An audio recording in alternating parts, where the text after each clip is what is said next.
जय भीम। मैं हूं सुमित चौहान और आप देख रहे हैं द शूद्र। भारत का इतिहास जो कभी बहुजन नजरिए से लिखा ही नहीं गया। वो बहुजन योद्धा जिन्होंने आजादी की लड़ाई में अपना सब कुछ न्योछावर कर दिया। वो वीरांगनाएं जिन्होंने अंग्रेजों से लड़ते हुए दम तोड़ दिया। वो महान क्रांतिकारी जिनका नाम लिखते वक्त इतिहासकारों की कलम की स्याही सूख गई। कुछ खास लोगों द्वारा कुछ खास लोगों के लिए लिखे गए भारतीय स्वतंत्रता संग्राम के इतिहास में बहुजन नायक और नायिकाओं को कभी भी वो सम्मान नहीं मिला जिसके वो असली हकदार थे। यहां तक कि अंग्रेजों के लिए मुखबरी करने वाले और उनके तलवे चाटने वालों तक को महान क्रांतिकारी घोषित कर दिया। लेकिन अब इन बहुजन महानायकों की कहानियां खुद जमीन फाड़कर बाहर निकल आई हैं। स्वतंत्रता दिवस के मौके पर द शूद्र पर देखिए 15 महान बहुजन योद्धाओं की सच्ची कहानियां। स्वतंत्रता संग्राम के पहले शहीद तिलका मांझी। आपको किताबों में पढ़ाया जाता है कि अपने धर्म के लिए विद्रोह करने वाले मंगल पांडे पहले स्वतंत्रता सेनानी थे, लेकिन असल में मंगल पांडे से 72 साल पहले ही बहुजन समाज के तिलका मांझी अपनी मातृभूमि के लिए अपने प्राण न्योछावर कर चुके थे। 13 जनवरी 1785 को अंग्रेजों ने तिलका मांझी को सरेआम बरगद के पेड़ पर लटका दिया था। पहाड़िया भाषा में तिलका का अर्थ है गुस्सैल और लाल आंखों वाला व्यक्ति। आदिवासी तिलका ग्राम प्रधान थे और पहाड़िया समुदाय में ग्राम प्रधान को मांझी कहकर पुकारने की प्रथा है, इसलिए वो तिलका मांझी के नाम से मशहूर हुए। लेकिन उनका मूल नाम जबरा पहाड़िया था। अंग्रेजों ने जबरा पहाड़िया को खूंखार, डाकू और गुस्सैल कहा था। 1771 से 1784 तक तिलका मांझी ने ब्रिटिश सत्ता के खिलाफ लंबा संघर्ष किया। उन्होंने कभी भी समर्पण नहीं किया। वो ना कभी झुके और ना ही डरे। उन्होंने स्थानीय जातिवादी सूदखोरों और जमींदारों के शोषण के खिलाफ भी हल्ला बोला। जबरा पहाड़िया ने भागलपुर के अत्याचारी कलेक्टर अंग्रेज क्लीवलैंड को मार गिराया। बाद में आयरफुट के नेतृत्व में जबरा की गुरिल्ला सेना पर जबरदस्त हमला हुआ, जिसमें कई आदिवासी लड़ाके मारे गए और जबरा पहाड़िया उर्फ तिलका मांझी को गिरफ्तार कर लिया गया। उन्हें 4 घोड़ों से बांधकर घसीटते हुए भागलपुर लाया गया। मीलों घसीटे जाने के बाद भी तिलका मांझी जीवित थे। खून में डूबी उनकी देह तब भी गुस्से से भरी हुई थी और उनकी लाल आंखें ब्रितानी राज और दीकों को डरा रही थी। आदिवासियों में दहशत पैदा करने के लिए अंग्रेजों ने उन्हें सबके सामने खुलेआम फांसी दी। अंग्रेजों ने भागलपुर के चौराहे पर स्थित एक विशाल वट वृक्ष पर सरेआम उन्हें लटका दिया। हजारों की भीड़ के सामने जबरा पहाड़िया उर्फ तिलका मांझी हंसते हंसते फांसी पर झूल गए। तारीख थी शायद 13 जनवरी 1785। लेकिन इतिहासकारों ने मंगल पांडे को हीरो बना दिया। अब जरा सोचिए, अगर चर्बी वाले कारतूस न लाए गए होते तो अंग्रेजी सेना में नौकरी कर रहे मंगल पांडे की बंदूक किसके खिलाफ चलती, या विद्रोह से पहले मंगल पांडे की बंदूक की गोलियां किन को छलनी कर रही थी। इसका अंदाजा आप खुद लगा सकते हैं। वैसे मंगल पांडे के जन्म से पहले ही शहीद उदैया चमार ने अंग्रेजों के खिलाफ विद्रोह का बिगुल बजा दिया था। शहीद उदैया चमार पहले स्वतंत्रता सेनानी के तौर पर तिलका मांझी और उनके साथियों द्वारा अंग्रेजों के खिलाफ छेड़े गए युद्ध की आग धीरे धीरे बढ़ चली थी। इसके बाद अंग्रेजों के खिलाफ 1804 में एक बार फिर से विद्रोह फूट पड़ा। छतारी के नवाब नाहर खां अंग्रेजी शासन के कट्टर विरोधी थे। 1804 और 1807 में उनके बेटों ने अंग्रेजों से घमासान युद्ध किया। इस जंग में जिस व्यक्ति ने उनका भरपूर साथ दिया वो उनके परम मित्र उदैया चमार थे। हालांकि उदैया चमार के बारे में बहुत ज्यादा जानकारी नहीं है, लेकिन ये साफ है कि उनकी वीरता का लोहा अंग्रेज भी मानते थे। अंग्रेजों के खिलाफ युद्ध में नवाब नाहर खां की ओर से लड़ते हुए उन्होंने अकेले ही सैकड़ों अंग्रेजों को मौत के घाट उतार दिया था। बाद में उदैया चमार पकड़े गए और 1807 में उन्हें फांसी दे दी गई। उदैया की गौरव गाथा आज हर किसी को वीरता से भर देती है। आजादी की लड़ाई में बहुजन समाज के योद्धाओं ने अपना सब कुछ न्योछावर कर दिया। तीर भालों से लैस दलित आदिवासियों ने बंदूकधारी अंग्रेजों से सीधा मुकाबला किया। ऐसे ही महान क्रांतिकारी थे संताल विद्रोह के सिद्धो और कानू। सिद्धो कानू का संथाल विद्रोह। वर्तमान झारखंड के संथाल परगना में सिद्धो और कानू नाम के 2 आदिवासी भाइयों ने अंग्रेजों के खिलाफ जबरदस्त आंदोलन छेड़ दिया था। इन दोनों भाइयों ने 1855-56 में ब्रिटिश सत्ता, साहूकारों, व्यापारियों और जातिवादी जमींदारों के अत्याचारों के खिलाफ विद्रोह की शुरुआत की थी। जिसे संथाल विद्रोह या हूल आंदोलन के नाम से जाना जाता है। संथाल विद्रोह का नारा था, करो या मरो, अंग्रेजों हमारी माटी छोड़ो। 30 जून 1855 को भेगनाडी में संथाली आदिवासियों की एक सभा हुई, जिसमें हजारों लोगों ने हिस्सा लिया। संथाल विद्रोह भोगनाडी से शुरू हुआ, जिसमें संथाल तीर धनुष से लैस अपने दुश्मनों पर टूट पड़े। कई अंग्रेज अफसरों और सिपाहियों को मार गिराया गया, लेकिन उनके पास सिर्फ तीर और धनुष थे, जबकि अंग्रेजों के पास बंदूकें और गोला बारूद था। दोनों भाइयों को पकड़कर फांसी दे दी गई, लेकिन इन आदिवासी क्रांतिकारियों को इतिहासकारों ने कभी जगह नहीं दी। जरा सोचिए, अगर मंगल पांडे को कभी ये नहीं पता चलता कि कारतूसों में गाय की चर्बी है, तो क्या वो विद्रोह करते? अगर मंगल पांडे को ये खुफिया जानकारी नहीं मिलती तो क्या होता? लेकिन ये जानकारी उनको किसने दी? वो कौन था जो 1857 की क्रांति का सूत्रधार बना? उनका नाम है माता दीन भंगी।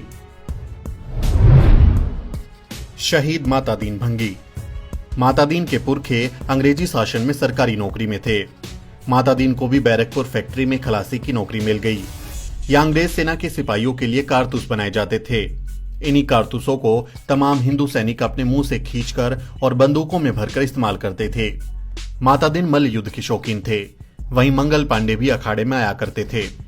एक दिन गर्मी से तरबतर थके मांदे प्यासे माता दीन ने मंगल पांडे से पानी का लोटा मांगा। मंगल पांडे ने इसे एक अछूत का दुस्साहस समझते हुए उन्हें झड़क दिया और कहा, अरे भंगी, मेरा लोटा छूकर अपवित्र करेगा क्या? फिर क्या था, इस अपमान से जले माता दीन ने वो राज खोल दिया जो सालों से दबा हुआ था, जिसने 1857 की क्रांति की नींव रखी। माता दीन ने मंगल पांडे को ललकार दिया और कहा, पंडित, तुम्हारी पंडिताई उस समय कहां चली जाती है जब तुम और तुम्हारे जैसे चुटियाधारी गाय और सुअर की चर्बी लगे कारतूसों को मुंह से काटकर बंदूकों में भरते हो। ये सुनकर मंगल पांडे सन्न रह गया। जल्दी ही माता दीन की ये बात हर बटालियन और छावनी में फैल गई। माता दीन के कहे कड़वे सच ने सेना में विद्रोह के हालात पैदा कर दिए। सारे हिंदू सैनिक सुलग रहे थे। 10 मई 1857 को मंगल पांडे परेड मैदान में लाइन से निकलकर बाहर आ गया और एक अधिकारी को गोली मार दी, जिसके बाद विद्रोह बढ़ता चला गया। इसके बाद मंगल पांडे को फांसी पर लटका दिया गया। मंगल पांडे को फांसी देने की बात सभी जानते हैं, लेकिन एक सच से तमाम लोग आज भी अनजान हैं। विद्रोह फैलाने के जुर्म में अंग्रेजों ने माता दीन को भी गिरफ्तार कर लिया था, जिसके बाद माता दीन को भी अंग्रेजों ने फांसी पर लटका दिया था। इस तरह माता दीन भंगी ने जो चिंगारी लगाई थी, आखिरकार वो चिंगारी सन 1947 में भारत की आजादी की वजह बनी। 1857 के स्वतंत्रता सेनानियों में वीरा पासी का नाम कभी भी इतिहास की किताबों में नहीं पढ़ाया जाता। जिस वक्त लोग 2 आने की नौकरी करते थे, उस वक्त अंग्रेजों ने वीरा पासी पर पूरे 50,000 रुपए का इनाम घोषित कर रखा था। शहीद वीरा पासी। 11 नवंबर 1835 को रायबरेली के हीरापुर गांव में जन्मे वीरा पासी शंकरपुर स्टेट के राजा राणा बेनी माधव सिंह के सेनापति थे। कुश्ती में माहिर वीरा पासी दुश्मन को हाथों से ही मसल देते थे। 1857 के संग्राम में हिस्सा लेने के कारण जब राजा राणा बेनी माधव सिंह को अंग्रेज पकड़कर लखनऊ जेल में ले गए, तो वीरा पासी उन्हें वहां से सुरक्षित छुड़ा लाए। कहते हैं, जब अंग्रेज सिपाहियों ने उन्हें रोकना चाहा तो उन्होंने अपनी भुजाओं में जकड़कर उन्हें मौत के घाट उतार दिया। वीरा पासी ने अंग्रेजों का जीना हराम कर दिया था। वो अंग्रेजों के लिए इतनी बड़ी मुसीबत बन गए थे कि ब्रिटिश सरकार वीरा पासी को पकड़ने के लिए 50,000 के इनाम की घोषणा कर देती है। जरा सोचिए, 1857 में जिस आदमी पर 50,000 का इनाम था, वो अंग्रेजों के लिए कितनी बड़ी चुनौती होंगे। 1857 के स्वतंत्रता सेनानियों में एक नाम बाके चमार का भी है। यूपी के जौनपुर के कुंवरपुर गांव के रहने वाले बाके चमार आजादी के लिए इतने दीवाने थे कि इसी जज्बे के साथ वो खुद ही 1857 के आंदोलन में कूद पड़े। शहीद बांके चमार। बांके चमार का अंग्रेजों से कई बार सामना हुआ, लेकिन हर बार वो अंग्रेजों को चकमा देकर बच जाते थे। अंग्रेज बार बार कोशिश करने के बावजूद भी उन्हें नहीं पकड़ पाते थे। देखते देखते बांके अंग्रेजों के लिए एक चुनौती बन गए। 1857 की क्रांति विफल होने पर 18 लोग बागी घोषित किए गए थे। उनमें बांके चमार का नाम सबसे प्रमुख था। अंग्रेज उन्हें पकड़ने और सजा देने को बेताब थे। आखिरकार अपने सारे प्रयास कर लेने के बाद अंग्रेजों को उनको पकड़ने में मदद करने के लिए 50,000 रुपए की रकम घोषित करनी पड़ी। वीरा पासी के बाद बांके चमार दूसरे ऐसे व्यक्ति थे जिन पर इतना बड़ा इनाम रखा गया था। लेकिन एक दिन अपने एक साथी की मुखबिरी के बाद बांके को गिरफ्तार कर लिया गया। उन पर मुकदमा चला और अंग्रेजों ने उन्हें 18 क्रांतिकारियों के साथ फांसी पर लटका दिया। इस तरह ये वीर सपूत मातृभूमि के लिए शहीद हो गया। लेकिन बांके की इतनी बड़ी शहादत को कांग्रेसी और वामपंथी इतिहासकारों ने इतिहास के पन्नों से ही गायब कर दिया। इसलिए किसी ने ठीक कहा है, निगाह से गिरे तो इतिहासकार हैं, निगाह में चढ़े हैं तो बांके चमार हैं। शहीद गंगादीन मेहतर। गंगू बाबा के नाम से मशहूर शहीद गंगादीन मेहतर को कानपुर के लोग आज भी सम्मान के साथ याद करते हैं और उनकी वीरता के किस्से सुनाते हैं। वो भंगी जाति के थे और उस दौरान वो पहलवानी भी करते थे। वो 1857 में अंग्रेजों के विरुद्ध सती चोरा के करीब वीरता से लड़े। कई अंग्रेजों को मौत के घाट उतारने के बाद आखिरकार उन्हें गिरफ्तार कर लिया गया और फांसी पर चढ़ा दिया गया। चिन्हट की लड़ाई प्रथम स्वतंत्रता संग्राम की सबसे बड़ी उपलब्धियों में से एक थी। चिन्हट की लड़ाई में 200 पासियों ने अंग्रेजों की फौज के छक्के छुड़ा दिए थे। मक्का पासी। 10 जून 1857 को अंग्रेजों की आर्मी का एक दस्ता लॉरेंस हेनरी की कमान में अवध से चिन्हट और बाराबंकी जा रहा था। मक्का पासी ने 200 पासियों को लेकर उनका रास्ता रोका और कई अंग्रेजों को मार गिराया। चिन्हट की इस ऐतिहासिक लड़ाई में विद्रोही सेना की विजय हुई और हेनरी लॉरेंस की फौज को मैदान छोड़कर भागना पड़ा। इस लड़ाई में मक्का पासी शहीद हो गए थे। चिन्हट की लड़ाई में मक्का पासी शहीद हो गए, लेकिन उनकी शहादत का बदला उनकी पत्नी उदा देवी पासी ने लिया। उदा देवी पासी की हिम्मत के अंग्रेज अफसर भी कायल थे। उदा देवी पासी। 1857 के विद्रोह के दौरान 2000 विद्रोही सैनिकों ने लखनऊ के सिकंदरबाग में शरण ले रखी थी।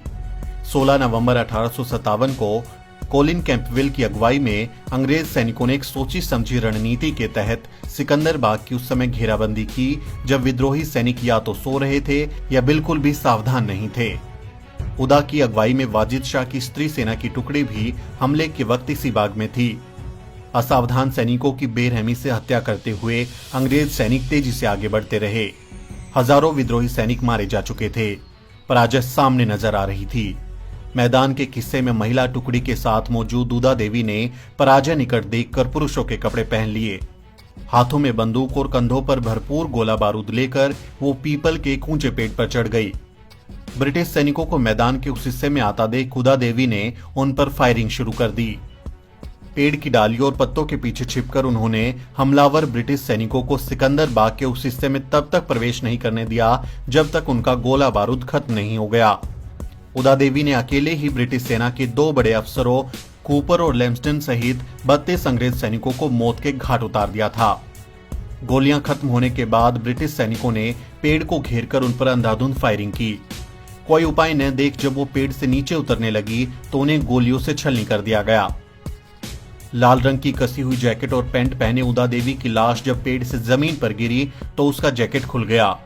कैंपबेल ये देखकर हैरान रह गए कि वीरगति को प्राप्त हुई ये बहादुर सैनिक कोई पुरुष नहीं बल्कि एक महिला थी। कहा जाता है कि उदा देवी की स्तब्ध कर देने वाली वीरता से अभिभूत होकर कैंपबेल ने हैट उतारकर उन्हें सलामी और श्रद्धांजलि दी थी। स्कूल से लेकर कॉलेजों तक यही पढ़ाया जाता है कि झांसी की रानी ने रण में कितनी बहादुरी दिखाई, लेकिन ये सच हमेशा छुपा लिया गया कि कैसे रानी लक्ष्मीबाई के कपड़े पहनकर झलकारी बाई ने अंग्रेजों से उन्हें बचाया और रानी की जगह वो खुद घोड़े पर सवार होकर जंग लड़ रही थी। झलकारी बाई। 1857 में जब जनरल ह्यूरोज की सेना ने झांसी के किले पर हमला किया तो झांसी की रानी लक्ष्मीबाई को उनके बेटे के साथ गुप्त रास्ते से सुरक्षित निकाल दिया गया था। असल में झलकारी बाई ने रानी के कपड़े पहनकर अंग्रेजों को उलझाए रखा। झलकारी बाई ने गाजर मूली की तरह अंग्रेजों को काट डाला। दिन ढलने के बाद जब झलकारी बाई पकड़ी गई तो अंग्रेजों को पता चला कि ये तो रानी लक्ष्मीबाई हैं ही नहीं। महान वीरांगना झलकारी बाई जंग के मैदान में ही शहीद हो गई, लेकिन खूब लड़ी मर्दानी वो तो झांसी वाली रानी थी। इसी तरह की कहानियां लिखने वाले कांग्रेसी और वामपंथी इतिहासकारों ने 1857 के गदर का इतिहास लिखा तो झलकारी बाई के सबसे बड़े बलिदान को भुला दिया। चेताराम जाटव। चेताराम जाटव की बहादुरी के चर्चे दूर दूर तक फैले थे। ऐसा कहा जाता है कि एक दिन महाराजा पटियाला ने एक आदमी को देखा जो एक शेर को पीठ पर लाद कर जा रहा था। पूछने पर पता चला कि उस आदमी ने बिना हथियार के ही शेर को मार गिराया। राजा ने उसे अपनी फौज में शामिल होने के लिए कहा। राजा के कहने पर वो फौज में शामिल हो गया। उस व्यक्ति का नाम था चेताराम जाटव। लेकिन अंग्रेजों द्वारा जनता को परेशान करता देख वो उनसे लड़ पड़े, जिसके बाद अंग्रेजों ने उन्हें गिरफ्तार कर लिया और पेड़ से बांधकर गोली मार दी। बालूराम मेहतर। बालूराम मेहतर ने भी अंग्रेजों के खिलाफ जबरदस्त संघर्ष किया। अंग्रेजों ने उन्हें पकड़ लिया और उनको 16 दलितों के साथ पेड़ से बांधकर फांसी दे दी। धरती आबा बिरसा मुंडा। केवल 25 साल के बिरसा मुंडा की हत्या अंग्रेजों ने धीमा जहर देकर कर दी थी, लेकिन उनके उल गुलान और बलिदान ने उन्हें भगवान बना दिया। धरती आबा बिरसा मुंडा। झारखंड की राजधानी रांची से 70 किलोमीटर दूर खूंटी जिले में पहाड़ों जंगलों से घिरे उलीहातू गांव के जनजातीय मुंडा दंपति सुगना मुंडा और कर्मी के घर 15 नवंबर 1875 को बिरसा मुंडा का जन्म हुआ। बिरसा मुंडा ने हमेशा आदिवासी समाज को अंधविश्वासों और ढकोसलों के चंगुल से बाहर निकालने पर काम किया। वो आर्थिक स्तर पर हो रहे शोषण के खिलाफ भी चेतना पैदा करते रहे, जिसके फलस्वरूप सारे आदिवासी शोषण के विरुद्ध संगठित होने लगे और बिरसा मुंडा ने उनकी कमान संभाली। सन 1885 से 1900 तक बिरसा मुंडा का महाविद्रोह उल गुलान चला। आदिवासियों को लगातार जल जंगल जमीन और उनके प्राकृतिक संसाधनों से बेदखल किया जाता रहा और वे इसके खिलाफ आवाज उठाते रहे। अंग्रेजों के खिलाफ भी उन्होंने उल गुलान कर दिया। संख्या और संसाधन कम होने की वजह से बिरसा ने छापामार लड़ाई का सहारा लिया। रांची और उसके आसपास के इलाकों में पुलिस उनसे जबरदस्त खौफ खाती थी। अंग्रेजों ने उन्हें पकड़वाने के लिए 500 रुपए का इनाम रखा था, जो उस समय एक बहुत बड़ी रकम थी। बिरसा मुंडा और अंग्रेजों के बीच अंतिम और निर्णायक लड़ाई 1900 में रांची के पास दुमरी पहाड़ी पर हुई। हजारों की संख्या में मुंडा आदिवासी बिरसा की अगुवाई में लड़े, पर तीर कमान और भाले कब तक बंदूकों और तोपों का सामना करते। लोग बेरहमी से मारे गए। 25 जनवरी 1990 के स्टेट्समैन अखबार के मुताबिक इस लड़ाई में 400 लोग मारे गए थे। अंग्रेज जीते तो सही, पर बिरसा मुंडा हाथ नहीं आए। लेकिन जहां बंदूकें और तोपें काम नहीं आई, वहां 500 रुपए की रिश्वत काम आ गई। बिरसा की ही जाति के लोगों ने उन्हें पकड़वा दिया। बाद में उन्हें जहर देकर मार डाला गया। लेकिन उनकी शहादत की कहानियां आज भी हमें प्रेरणा देती हैं। ऐसी ही प्रेरणादायी कहानी है शहीद उधम सिंह की।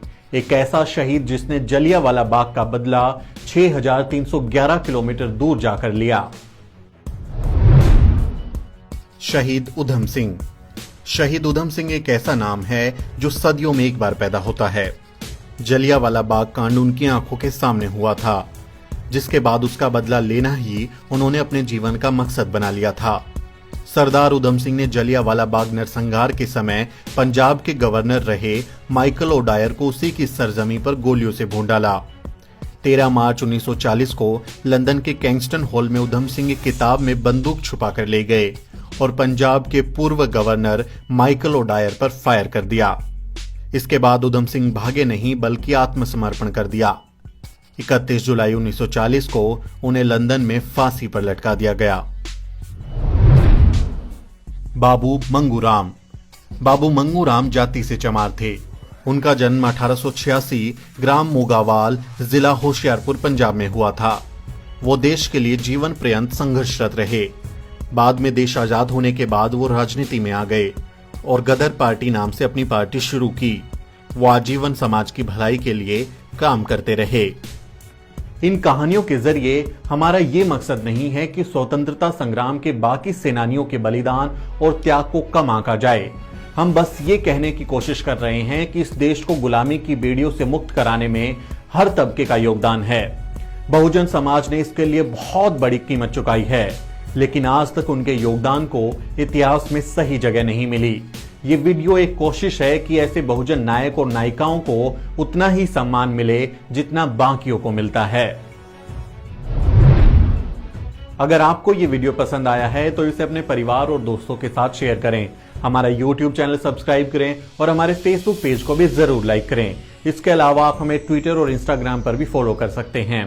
74वें स्वतंत्रता दिवस पर आप सबको हार्दिक शुभकामनाएं। मैं हूं सुमित चौहान और कैमरे के पीछे है मेरी सहयोगी अजरा परवीन। जय भीम, जय भारत।